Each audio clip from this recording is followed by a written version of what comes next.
Have you ever stood in a lavish party funded by your own blood and sweat only for your family to toss you out like trash? I have. After 48 grueling hours of duty, my silent sacrifice earned no respect. It just made me a free tool for their vanity. This is not merely about my mud-stained military uniform. It is about the devastating price of truth when the mask of family hypocrisy is violently ripped away. Hello, wonderful listeners of Haley Revenge Stories. I want to sincerely thank you for being here with us today. Unfortunately, YouTube has recently disabled our monetization, leaving our channel without the funds needed to keep operating. If you find today's story engaging, please consider supporting us with just $1. This small contribution helps pay our hardworking staff so they can manage their living expenses and continue creating these stories for you. You can easily donate by scanning the PayPal QR code on your screen or by clicking the PayPal link in the description or the pinned comment below. My name is Freya Hernandez, and I am 28 years old, serving as a combat rescue medic. Usually my life is measured by the steady rhythmic beeping of heart monitors or the frantic chaotic shouts over a radio. Tonight it was measured by the sheer overwhelming silence of a crowd that looked at me like I was a walking disease. I drove my beat-up truck straight from Camp Vanguard to the sprawling, opulent suburban mansion that my sister Chloe and her tech entrepreneur fiancé Julian were currently treating as their personal kingdom. Tonight was the grand launch of Julian's new charity foundation. The long, winding driveway was a sea of luxury vehicles, their polished hoods reflecting the warm golden glow of the delicate string lights draped across the immaculate manicured lawns. The muffled sound of classical string music and the light clinking of crystal glasses drifted through the chilly night air. I knew the moment I stepped out of my truck that I did not belong here. My combat uniform was heavy, clinging to my skin with a thick, sickening layer of gray concrete dust and dark rust-colored stains of dried blood. My muscles screamed in agonizing protest with every step I took toward the grand entrance. For the past 48 hours, I had been digging frantically through the jagged, unstable rubble of the Oakhaven commercial building collapse. My fingernails were cracked, bleeding, and packed with dirt. My throat was raw from swallowing toxic dust and screaming for survivors in the dark. But the heaviest weight I carried was not the intense physical exhaustion. It was the memory of my team captain. Just hours ago, I knelt in the suffocating darkness of that collapsed basement, holding his cold hand, and gently closed his eyes when his chest finally stopped moving. I walked through the towering oak double doors, the heavy thud of my tactical boots echoing unnervingly against the pristine marble floors of the grand foyer. The main hall was packed with venture capitalists, local politicians, and the glittering elite of the city. At the center of it all stood Julian, holding a crystal flute of champagne, delivering a slick, overly rehearsed speech about giving back to the community and the nobility of sacrifice. When the heavy wooden doors clicked shut behind me, the sharp sound cut violently through his perfectly modulated voice. Julian stopped mid-sentence. Hundreds of heads turned toward the entrance. The silence that followed was thick, heavy, and suffocating. No one rushed forward to ask if I was injured. No one offered a glass of water or a chair to someone who looked like she had just walked out of a war zone. Instead, the venture capitalists and socialites stared at me with unvarnished disgust. I saw noses wrinkle in distaste at the smell of sweat and copper that followed me. I saw people discreetly stepping back, pulling their expensive silk and velvet evening gowns away from me, as if the harsh reality of the outside world I wore on my sleeves might infect their sterile, perfect bubble. Before I could even attempt to offer an explanation, a tight, vicious grip locked onto my forearm. It was my mother, Elena. Her perfectly manicured nails dug painfully into my bruised skin as she practically dragged me out of the bright, glittering hall and into a dimly lit corridor near the coat check. Her face, flawless under expensive makeup, was contorted with a quiet, seething rage. "What is wrong with you?" she hissed, her voice a venomous whisper aimed directly at my face. "Are you actively trying to humiliate this family? Look at yourself. You look absolutely disgusting." I stared at her, blinking slowly, my brain too fogged by profound exhaustion and grief to fully process her anger. Mom, there was a collapse. I just came from the site. I did not have time to go back to my apartment and change. I just wanted to be here. Do not give me your excuses, Elena snapped, cutting me off before I could finish. You knew exactly how important tonight was for Chloe. You deliberately wore those filthy clothes to steal the spotlight on your sister's big day. You always have to make everything about you, do you not? Before I could defend myself against the absurd accusation, the sharp, rapid clicking of designer heels echoed down the hallway. Chloe appeared looking like a delicate porcelain doll in her custom designer gown. She stopped a few feet away, her eyes raking over my blood-stained uniform with absolute revulsion.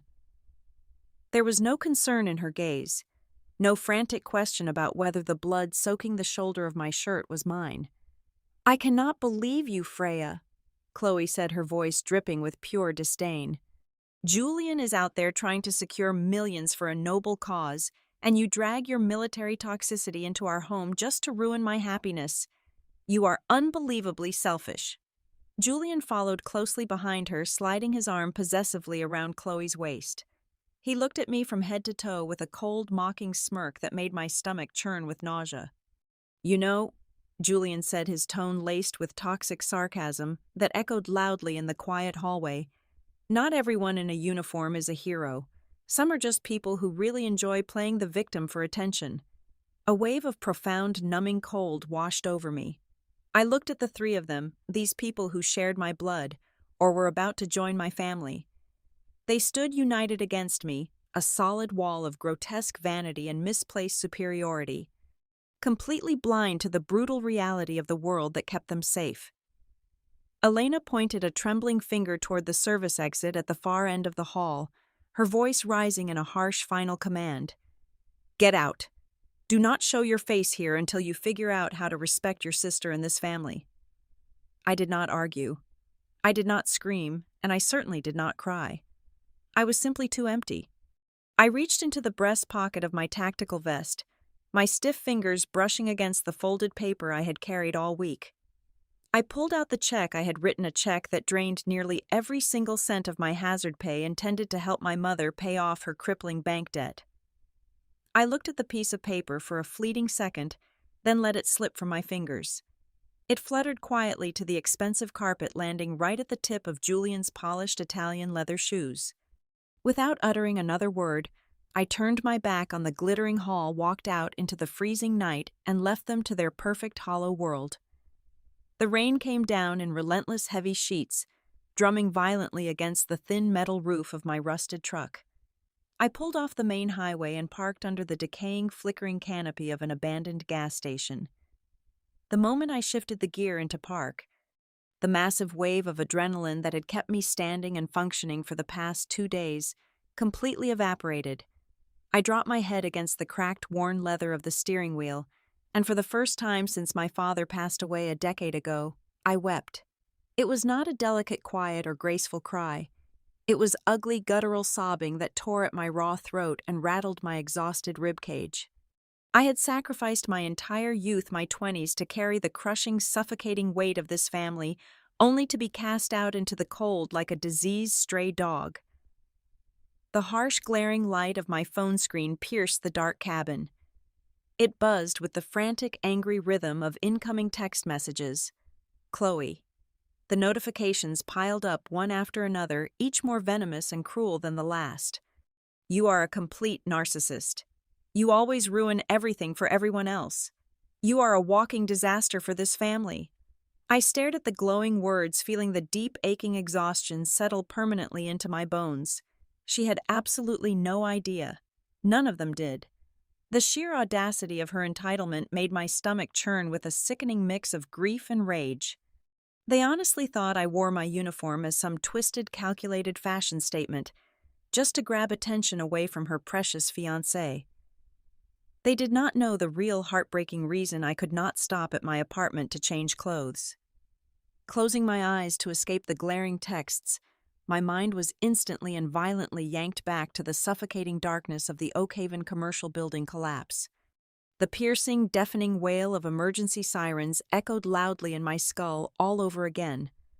I felt the gritty, suffocating dust coating my throat, making every breath a battle. I felt the crushing, unimaginable weight of the concrete slabs around us. But most vividly, I felt the terrifying absolute stillness of Captain Miller. The memory of his calloused hands growing freezing cold inside mine was permanently etched into my soul. I did not go home to shower because I had a sacred promise to keep.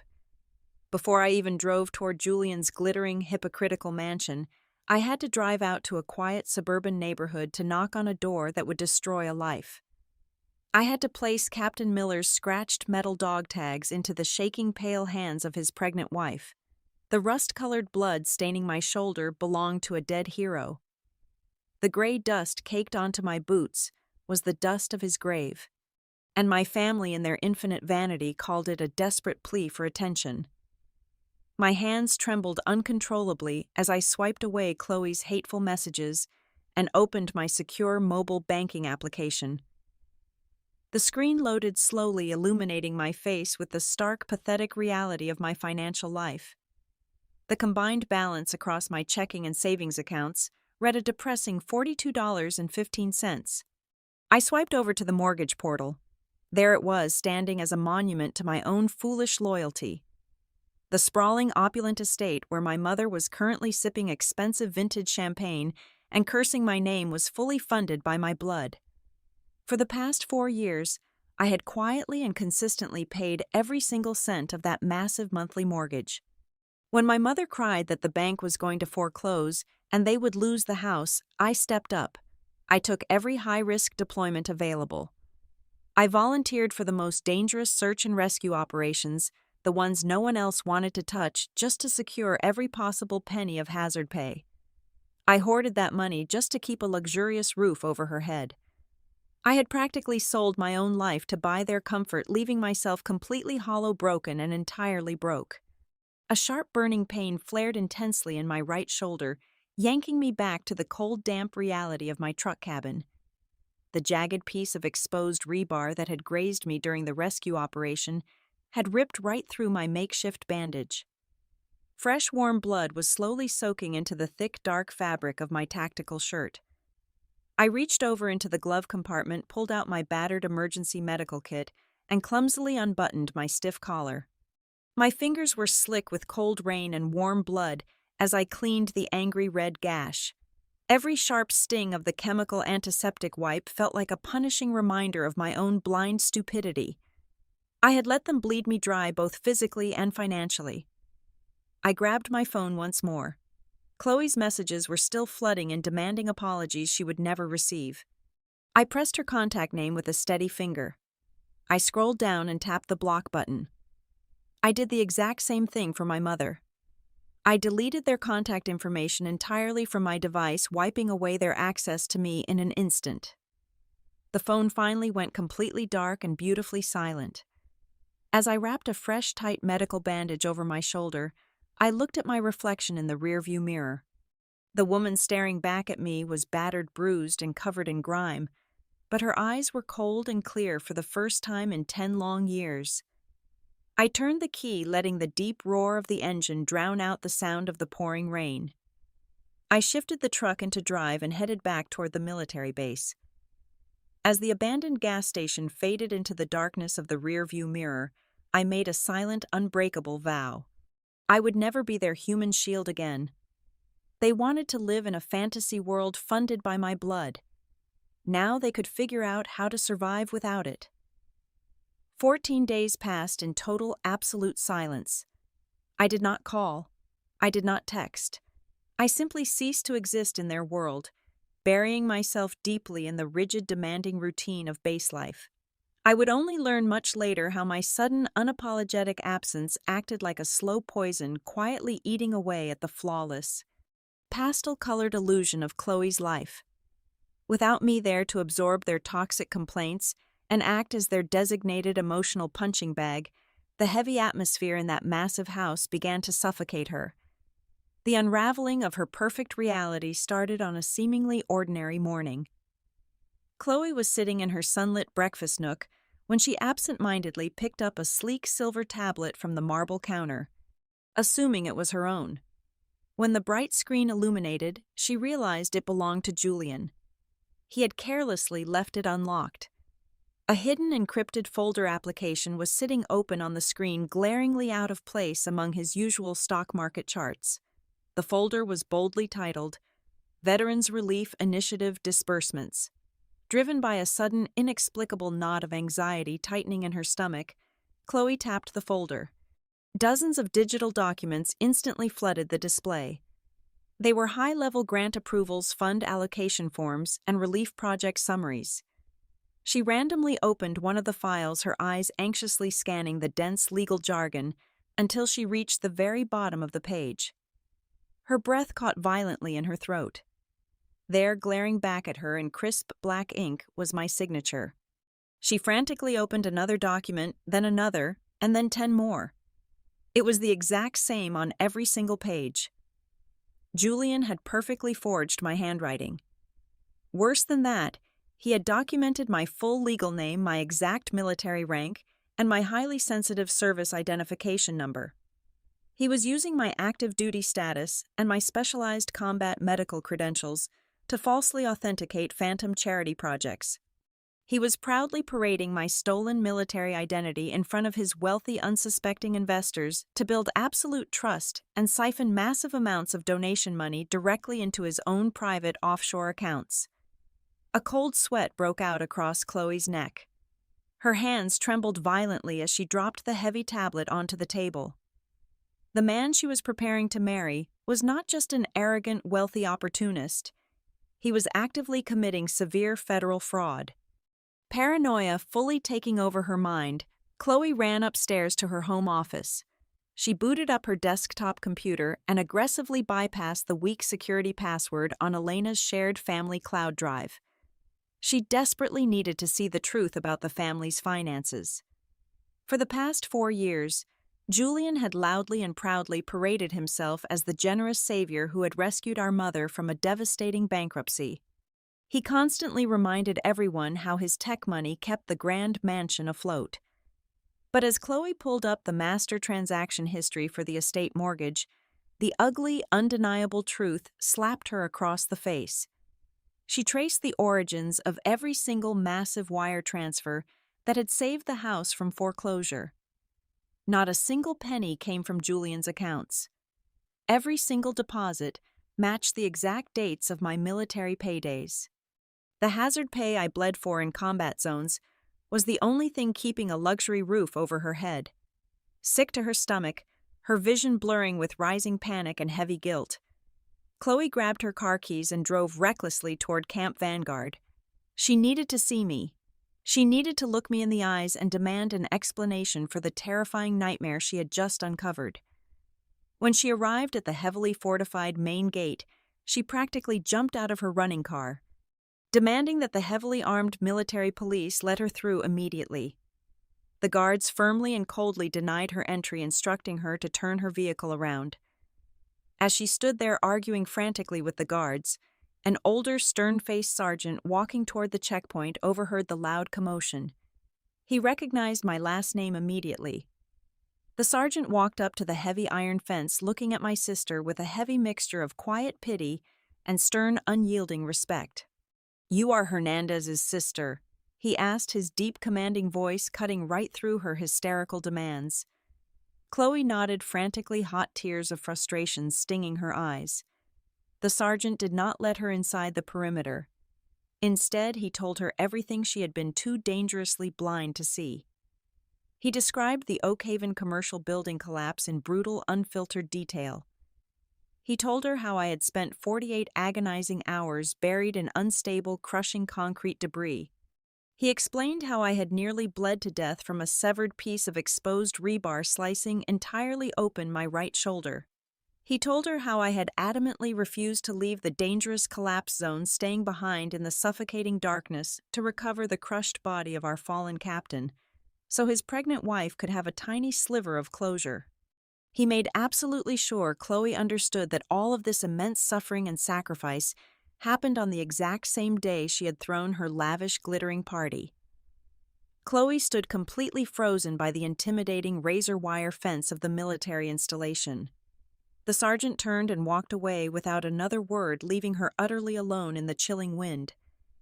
The crushing weight of reality shattered her delusional fairy tale worldview into a million jagged, irreparable pieces.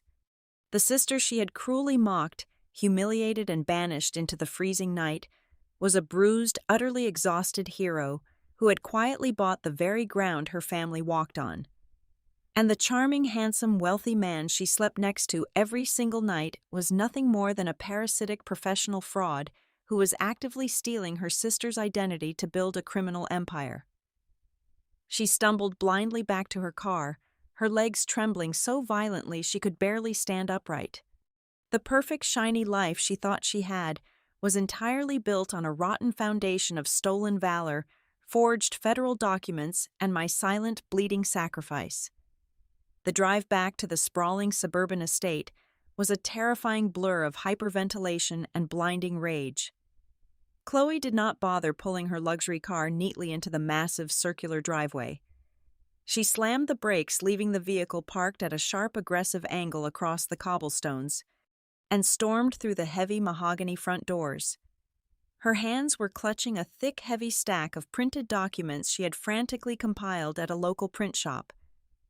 Inside the mansion was sickeningly quiet and perfectly climate-controlled, reeking of expensive floral arrangements and imported leather.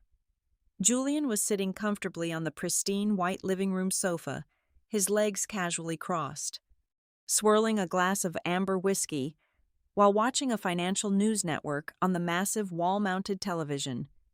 He looked up, a perfectly practiced, charming smile spreading across his handsome face. Before he could even utter a greeting, Chloe hurled the massive stack of papers directly at his chest. The heavy binder clip snapped, sending dozens of forged grant approvals, fake military authorization forms, and fraudulent wire transfers scattering violently across the glass coffee table and the Persian rug. Julian did not flinch. He slowly lowered his whiskey glass, his eyes calmly tracking the fluttering papers. He leaned forward, picked up a document bearing my perfectly forged signature, and sighed softly. There was no panic in his eyes. There was no shock or desperate scrambling to formulate a lie. Instead, a slow, chilling smirk crept across his face, transforming his charming features into something entirely predatory and cold. "What is this, Julian?" Chloe screamed, her voice cracking violently under the sheer weight of her disgust. "Tell me exactly what this is. You stole my sister's identity. You are forging federal military documents to steal millions of dollars from investors." Julian leaned back into the plush cushions, steepling his fingers together. He looked at her not with guilt, but with the weary annoyance of an adult dealing with a naive child. "Where do you think the money comes from for you to live so comfortably?" Julian asked, his voice entirely devoid of remorse echoing sharply in the large, empty room. "Did you really think your little social media sponsorships paid for this house? Your freak of a sister finally has some commercial value. I simply found a way to monetize her bleeding heart military complex. I took a miserable, dirty soldier and turned her into a highly profitable, multi-million-dollar corporate asset. You should be down on your knees thanking me." Chloe stumbled backward, her hand flying to her mouth as a wave of pure nausea hit her. The man she had slept next to, the man she had proudly flaunted to the entire world, was a complete sociopath. "I am going to the authorities," Chloe choked out, her voice trembling but resolute. "I am going to call the federal investigators right now and show them every single piece of this garbage. You are going to federal prison." Julian laughed. It was a loud, genuine, booming laugh that sent a violent shiver down Chloe's spine. He stood up slowly, closing the distance between them until he was towering over her. "Go ahead," Julian whispered, his tone dripping with venomous malice. "Pick up your phone and dial the authorities. But before you make that call, let me give you a quick lesson on corporate liability. I am not an idiot, Chloe. I did not sign those fraudulent loan applications and shell company registrations alone. When your mother came crying to me about her bankruptcy, I had her sign a massive stack of legal paperwork to establish the foundation. I quietly made Elena the primary co-signer on every single shady loan and offshore account." Chloe stopped breathing. The blood drained entirely from her face. "That is right," Julian continued, his eyes locking onto hers with ruthless triumph. "If you blow this up, if you leak a single word of this to the press or the police, I might take a hit. But your family will lose absolutely everything, and your precious mother will be the one sitting in a federal penitentiary for the next 20 years for defrauding military charities." A sudden sharp gasp echoed from the grand staircase. Chloe whipped her head around to see our mother Elena standing on the bottom step. She was wearing her expensive silk pajamas, her face pale and contorted in absolute panic. She had heard every single word of the explosive argument. Chloe felt a sudden, desperate surge of hope. Surely this would be the moment her mother woke up. Surely hearing this monster threaten her freedom and blatantly admit to exploiting her oldest daughter would snap Elena out of her delusion. Elena practically sprinted across the room, grabbing Chloe by the arms. But when she spoke, the words that came out of her mouth were the final fatal blow to their family. "Chloe, please," Elena begged, her voice a pathetic, cowardly whimper. "Keep your voice down. We cannot let the staff hear this. We can just figure this out quietly. Do not do anything rash." Chloe stared at her mother, completely paralyzed by disbelief. "Mom, he is stealing Freya's identity. He is a criminal. He is using your name to commit federal fraud." I know it is bad," Elena stammered, her eyes darting nervously toward Julian, who was watching the scene with deep amusement. "But we cannot lose this house. We cannot lose this lifestyle, Chloe. We have a reputation to uphold. Just let him do what he needs to do to keep us afloat. Do it for the family's honor. Besides, Freya is strong. Freya is used to enduring it anyway." At that exact moment, the last remaining shred of love and respect Chloe held for her family instantly evaporated. The absolute putrid rot of her family was laid completely bare. They were not just victims of Julian's manipulation. They were willing, pathetic accomplices in their own moral decay, perfectly happy to feed me to the wolves as long as they could keep their velvet couches and crystal chandeliers. A profound, terrifying calmness suddenly washed over Chloe. She looked at her mother like she was looking at a complete stranger. Without saying a single word, Chloe reached down and grabbed her left hand. With one violent, forceful pull, she yanked the massive 3-carat diamond engagement ring off her finger. She threw it with all her strength directly at Julian's face. The heavy ring struck his cheekbone with a sharp crack, leaving a bright red welt before bouncing off and disappearing beneath the sofa. Before either of them could react to the sudden violence, Chloe dropped to the floor, frantically swept every single printed document and the silver flash drive back into her arms, and bolted for the front door. She did not pack a suitcase. She did not grab her designer purses or her expensive jewelry. Dưới đây là một vài cách viết lại đoạn văn của bạn, để vừa giữ nguyên cốt truyện đầy kịch tính, vừa làm cho câu chữ mượt mà tránh bị lặp từ Pitch Black Night, đồng thời tăng tính kết nối giữa các câu. Lựa chọn 1. Giữ nguyên phong cách gốc kịch tính điện ảnh. Cách này tập trung vào sự dứt khoát của nhân vật và bầu không khí u tối ngột ngạt. She bolted out into the freezing, pitch-black night, slamming the heavy wooden door behind her, permanently cutting ties with the toxic wasteland she once called home. Chloe then drove 30 miles through the blinding darkness, her tires violently splashing through deep puddles as she navigated the poorly lit roads leading to the military base. Finally, she arrived at my off-base housing. It was a run-down, severely weathered apartment complex that looked more like a concrete prison block than a home, a stark contrast to the multi-million-dollar mansion she had just fled. At exactly 3 in the morning, a frantic, desperate pounding rattled my thin, peeling wooden door. I opened it to find my sister completely drenched in the freezing rain, kneeling helplessly on the cracked concrete walkway. She was hyperventilating, her designer clothes soaked and ruined. She held out a small silver flash drive and a crumpled, damp stack of printed documents. Between violent, choking sobs, she begged for my forgiveness. Her voice cracked as she confessed everything she had discovered on Julian's tablet and repeated the pathetic, cowardly words our mother had spoken to protect her luxurious lifestyle.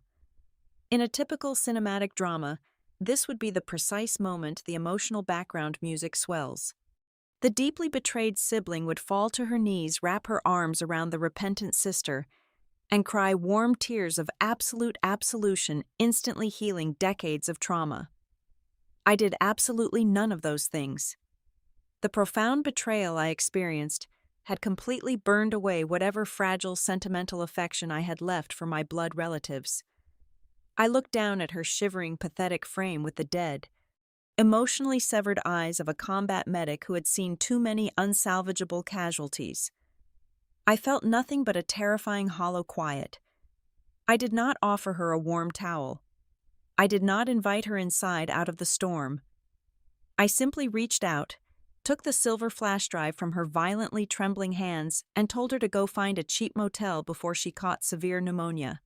Without waiting for a response, I closed the door, the heavy metal deadbolt clicking shut, with an undeniable, permanent finality. I walked over to my cramped, scratched kitchen table, plugged the silver drive into my personal laptop, and spent the next 2 hours meticulously reviewing the catastrophic extent of Julian's fraud. It was a masterpiece of corporate theft entirely built on my stolen valor and forged credentials. I picked up my cell phone and dialed a highly restricted federal number.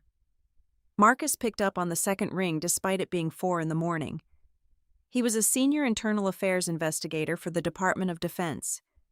3 years ago, during a violent mortar attack in a highly hostile deployment zone, I had clamped a ruptured artery in his thigh and dragged his heavy bleeding frame across a blazing tarmac, ultimately saving his leg and his life. He owed me a massive unpayable debt, and tonight I was officially calling it in. I securely transmitted the encrypted files to his terminal. We did not just formulate a plan to clear my military record. We orchestrated a flawless, methodical, and ruthlessly surgical strike perfectly designed to excise the malignant tumor named Julian from civil society forever. While Marcus and I quietly mobilized heavy federal resources in the shadows, Julian was living in a state of supreme, unchallenged arrogance. He genuinely believed Chloe was merely throwing a predictable dramatic tantrum. In his warped, narcissistic mind, he assumed she would eventually crawl back to the estate the very second her platinum credit cards were declined. Completely unbothered by her sudden disappearance, he aggressively pushed forward with the grand, highly publicized press conference for his fraudulent charity foundation. He booked the largest, most prestigious ballroom in the downtown financial district, inviting dozens of prominent politicians and elite investors. According to the internal production schedule, Marcus had easily intercepted Julian actually planned to project a massive high-definition photograph of my military rescue team right in the center of the main stage. He fully intended to use the image of my blood, sweat, and grit to squeeze millions of dollars out of naive, wealthy philanthropists. The morning of the press conference finally arrived, bringing with it a terrifying, absolute silence.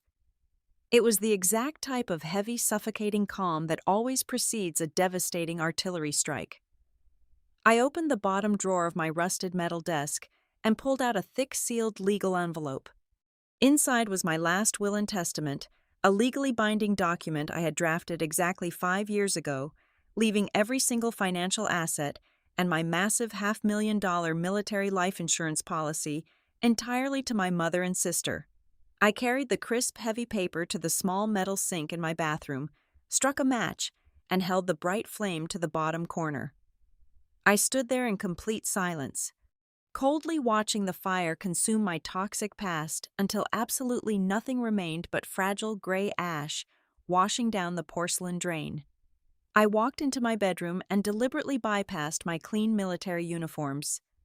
Today was not about honorable duty to my country. It was a deeply personal execution. I put on a sharp, meticulously tailored midnight black civilian suit. It was the exact kind of dark armor you wear when you are about to bury someone. I adjusted my sharp collar, checked my steel watch, and stepped out into the crisp morning air, completely ready to launch the final, most destructive campaign of my entire life. The massive crystal chandeliers of the downtown financial district's most prestigious ballroom cast a blinding, brilliant light over a crowd of nearly 500 people. The room was tightly packed with elite venture capitalists, local politicians, and aggressive journalists, gripping their flashing cameras. Standing perfectly straight behind a sleek acrylic podium, Julian was delivering the performance of his lifetime. His voice cracked with perfectly calculated emotion as he squeezed out literal crocodile tears, preaching to the wealthy crowd about the sacred bond between civilian innovators and military heroes. He was passionately selling them a completely fabricated story of mutual sacrifice, priming them to open their massive checkbooks for his fake charity. I stepped through the heavy double doors at the exact moment he paused for dramatic effect. I did not wear my military uniform. I wore the sharp-tailored black suit, walking with the heavy measured steps of an executioner. The heavy thud of my boots echoed across the quiet room. Heads turned. Whispers rippled through the sea of expensive silk and tailored tuxedos. Julian noticed the sudden shift in the crowd's attention. He looked up, his eyes locking onto mine. For a fraction of a second, genuine panic flashed across his handsome face, but his bottomless arrogance quickly swallowed it. He smoothly adjusted his microphone, his charming smile returning in full force. "Ladies and gentlemen," Julian announced, his voice booming out over the massive speakers, "we are incredibly blessed today. Walking into the room right now is the very inspiration behind this entire foundation. Please give a warm standing ovation to a true American hero, my future sister-in-law, Freya Hernandez." The crowd erupted into deafening applause. Julian extended his hand toward the stage, his eyes challenging me. He genuinely believed he held all the power. In his twisted, manipulative mind, he thought I was stepping into the light to save the family name. He thought my ingrained habit of protecting them would force me to play along and smile for the cameras. I walked down the long center aisle, ignoring the flashing cameras, and climbed the 4 carpeted steps to the main stage. Julian stepped aside, handing me the microphone. As the plastic brushed my hand, he leaned in close, his voice dropping to a vicious, threatening whisper that only I could hear. "Smile and nod, Freya. Do not do anything stupid, or your mother goes to prison tonight." I did not flinch. I did not curse at him.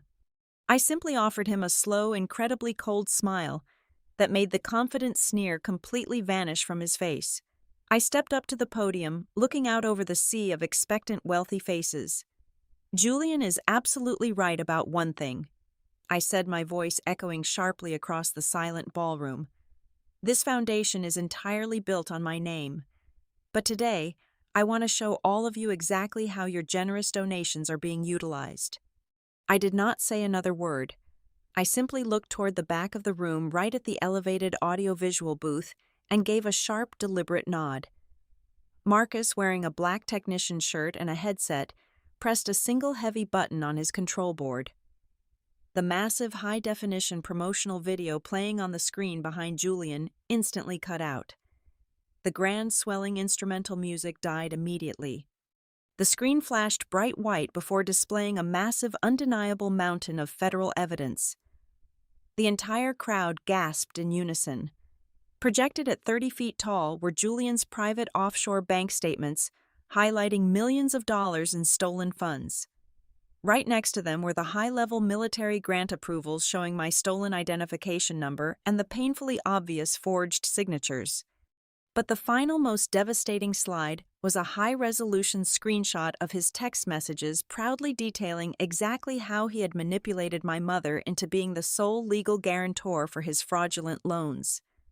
Total chaos erupted in the ballroom. Journalists scrambled, screaming questions. Investors jumped out of their seats, their faces pale with shock and outrage.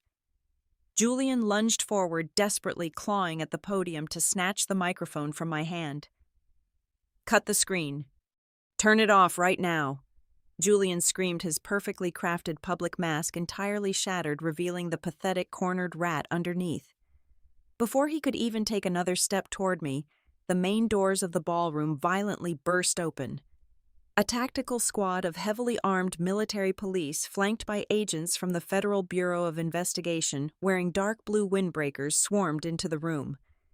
Their heavy boots thundered against the polished floor. Julian, put your hands exactly where we can see them. The lead federal agent ordered, his voice easily cutting through the deafening noise of the panicked crowd. You are under arrest for massive wire fraud, grand larceny, and the forgery of federal military documents. Julian backed away, his hands trembling violently. He pointed a shaking finger toward the front row of the audience, screaming at the top of his lungs. It is not me. I did not sign the financial guarantees. It is her. Elena signed the papers. Arrest her. She is the criminal. Two federal agents grabbed Julian by the shoulders, forcefully shoving him against the wall. The heavy steel handcuffs clicked loudly around his wrists, echoing like a beautiful final melody in my ears. He kicked and screamed as they dragged him out the side door, his empire of lies collapsing into absolute ruin in less than 3 minutes. From the front row, Elena pushed her way through the chaotic crowd. Her expensive designer gown was torn, her perfect hair disheveled. She practically threw herself at the base of the stage, her face streaked with heavy dark mascara and panicked tears. She reached out with trembling, desperate hands, trying to grab my ankles. "Freya, please," Elena sobbed, her voice a pathetic, grating whine. "Tell them it is a mistake. Tell them I did not know. You have to save me, Freya, please. I am your mother." I stood over her, feeling absolutely nothing. The heavy, crushing guilt that had controlled my entire adult life was entirely gone. I looked down at the woman who had happily traded my blood for a velvet couch. I took one deliberate step back, pulling my leg entirely out of her desperate reach.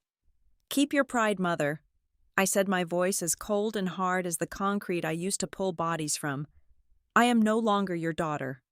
I turned my back on her, pathetic sobbing, walked calmly down the opposite stairs, and exited the building through the rear service doors, leaving her to face the brutal, uncompromising reality of the federal justice system alone.